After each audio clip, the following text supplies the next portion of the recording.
Estamos de volta, chegamos a mais um momento esperado pelos concurseiros toda semana, a hora de tirar dúvidas sobre as provas de concurso. Hoje a gente fala da redação, cobrada na grande maioria dos certames e com o potencial de ajudar ou derrubar o candidato. Já está aqui comigo o professor Zélio Maia, que por mais de 30 anos auxilia os candidatos na entrada do serviço público. Bom dia, professor. Bom dia, Neila. Olha, ele está espalhado por toda a cidade, ele é modelo de outdoor, de campanha de propaganda em Parada de Ouro. Nós dois. A gente está nessa casadinha arrasando aí pela cidade, fazendo propaganda da nossa Record. Já começo perguntando, professor, todos os concursos têm redação? Não, nem todos. Principalmente analistas, sim. Aí praticamente todos. Mas a regra é, analista tem e técnico normalmente não tem. Nada disso é absoluto, porém, né? E as redações, elas exigem título, igual aquela redação que a gente aprende na escola? Muito bem, você falou uma coisa interessante. Pode derrubar ou pode resolver a sua vida. Mais derruba do que resolve. Porque todo mundo...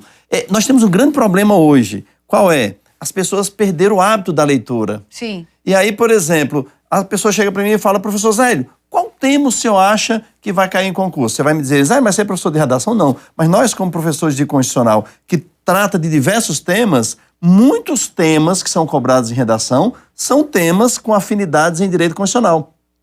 Porque se vai falar de trabalhador, direito constitucional. Se vai falar de família, direito constitucional. Se vai falar de inflação, direito constitucional. Então, como o direito constitucional é muito amplo, os alunos me perguntam muito. E aí, a regra básica qual é? Primeiro, não tem bola de cristal para você adivinhar qual tema vai cair em concurso. Mas, se você tiver uma boa leitura, se você ouvir a Neila todo dia, 7h30 da manhã, 7h20 da manhã, você já dá o primeiro passo. Que é o quê? Está antenado com os assuntos do hoje. Por exemplo, alguém tem dúvida que pode cair numa próxima redação a guerra na Ucrânia, a crise na Ucrânia? Por exemplo, alguém tem alguma dúvida de que, por exemplo, o preço do petróleo que impacta o mundo inteiro pode ser tema de uma redação? Então é bom senso. Agora, não basta você saber qual o tema, você tem que ter conhecimento. E onde é que você vai buscar o conhecimento? Claro, na sua leitura normal, mas também se informando na imprensa. O que pode zerar uma redação? Ah, muita coisa. Erro de português, sair do tema, isso é muito comum. A pessoa não tem essa cultura geral, não se preparou com a sua cultura geral. E tem mais, Neila. Uma coisa é você se preparar para as questões da prova do concurso. Outra coisa é para a redação. Não adianta você tentar se atualizar em todos os temas mundiais apenas durante a preparação do concurso. Então, você, candidato, tem que ter o hábito da leitura de temas atuais e não apenas durante a preparação. Porque pode cair um tema que foi abordado ou esteve em evidência antes de você começar a sua preparação. Então, o cidadão, aquele que vai concorrer a um certame, tem sim que estar sempre atualizado. E eu tenho filha que diz assim, eu não vou estudar isso, não é da minha área, eu não vou precisar disso. Num concurso você precisa de absolutamente tudo. A gente separou uma fala importante da professora Vânia Araújo, que traz 3 dicas preciosas. Vamos ouvir? Vamos lá. O conselho que eu dou às pessoas que estão se preparando para concursos que tenham redação perpassa 3 pontos cruciais. O primeiro deles é conhecer a banca. As bancas têm critérios diferentes de avaliação e ainda que as redações sejam dissertativas, existem modalidades distintas de textos. O segundo ponto é o do desempenho gramatical e da ampliação do vocabulário. Nós brasileiros lemos textos curtos hoje e por isso o nosso vocabulário está atrofiado e o nosso desempenho gramatical está bastante rudimentar. Qual é o conselho que eu dou? Ler bastante e ler textos que vão além dos jornais e revistas de grande circulação. E o terceiro ponto crucial tem a ver com treino. Nós escrevemos muito pouco nos dias de hoje. Então eu aconselho os meus alunos a produzirem 1 ou 2 textos por semana sobre os principais assuntos da atualidade para que eles ganhem fluidez na escrita.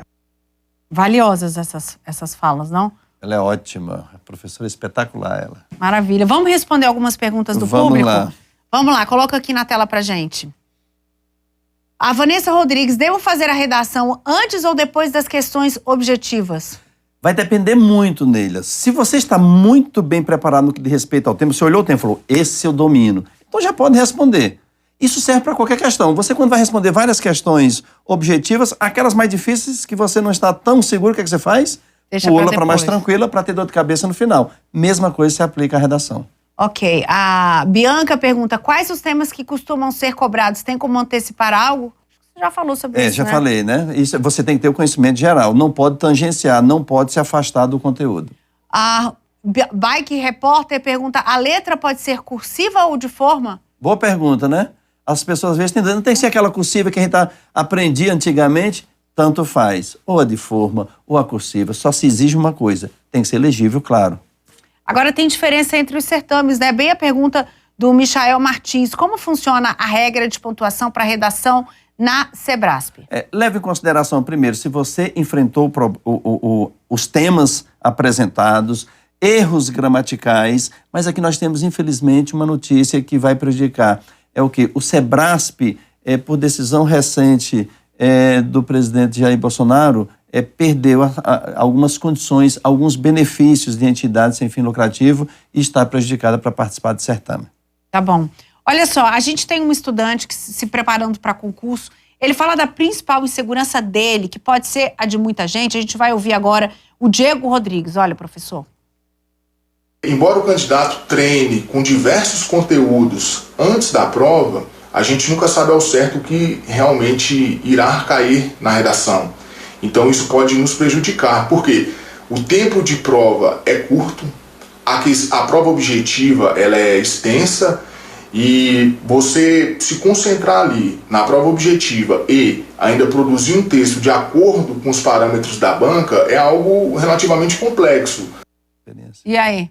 Pois é, ele está certíssimo. Inclusive, voltando àquela colocação da professora Vânia, hoje as redações estão começando a aparecer redações de apenas 20 linhas. Sabe o que é você falar de geopolítica, da crise da Ucrânia-Rússia em 20 linhas? Então, a pessoa tem que ter domínio completo sobre o tema. Para ter um poder de síntese, né? Poder de síntese.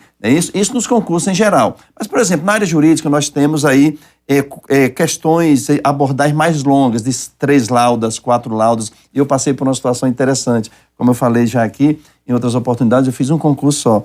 E aí, a principal questão da minha prova, o máximo era 8 laudas. Eu escrevi 27 nele. E aí? Aí eu tive que recomeçar do zero para começar a escrever já pensando nas 8 laudas e não as 27. Ou seja, eu achava que estava fazendo um tratado de direito constitucional. Mas deu certo, né?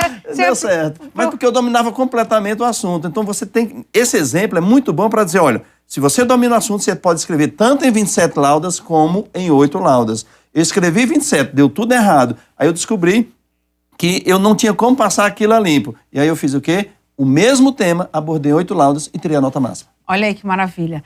Tem mais pergunta aqui na tela. O Só Francisco, animado, pessoas que corrigem são professores que aplicavam a prova ou outros professores? Ótima pergunta.